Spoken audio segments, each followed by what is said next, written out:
حدثت هذه القصة في زمن ما قبل الإسلام بقرون، ويرجح كثير من العلماء أن مكانها كان في اليمن في مدينة نجران، وكان حاكمها آنذاك ملك طاغية يدعى ذو نواس من ملوك حمير، وقد اعتنق اليهودية وراح يضطهد كل من لا يتبع دينه، فسمع أن هناك جماعة من قومه قد آمنوا بالله على التوحيد الصحيح دين عيسى عليه السلام، فغضب جدا وبدأ يخطط لمسحهم من الوجود. لكن القصة الغريبة لم تبدأ هنا. الملك كان يعتمد على ساحر عجوز يروج له ويبقي الناس تحت سلطته بالخرافات، ولما كبر الساحر قال للملك يرسل غلاما ذكيا أعلمه السحر ليأخذ مكاني، فاختاروا غلاما نابغا في العقل والذكاء.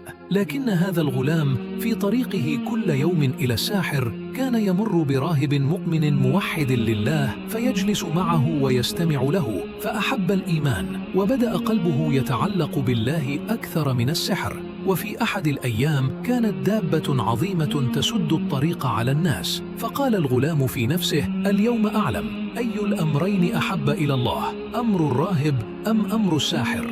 فأخذ حجرا وقال: اللهم إن كان أمر الراهب أحب إليك من أمر الساحر فاقتل هذه الدابة، فرماها فإذا بها تهلك في لحظة. وهنا بدأت المعجزة وبدأت قصته تعرف. بدأ الغلام يشفي المرضى ويبصر العميان بإذن الله ويخبر الناس بالتوحيد، حتى علم به الملك فاستشاط غضبا وأمر بقتله، فأخذوه إلى جبل عال ليرموه، فدعا الله: اللهم اكفنيهم بما شئت، فاهتز الجبل وسقط الجنود، ثم حاولوا إغراقه في البحر فدعا الله فنجا وغرقوا، فعاد إلى الملك بنفسه وقال له: لن تقتلني إلا كما أقول لك. قال له: اجمع الناس في مكان واحد وخذ سهما من كنانتي وقل بصوت عال: بسم الله رب الغلام، ثم ارمني به. ففعل الملك فأصيب الغلام ومات شهيدا. لكن الناس الذين سمعوا عبارة بسم الله رب الغلام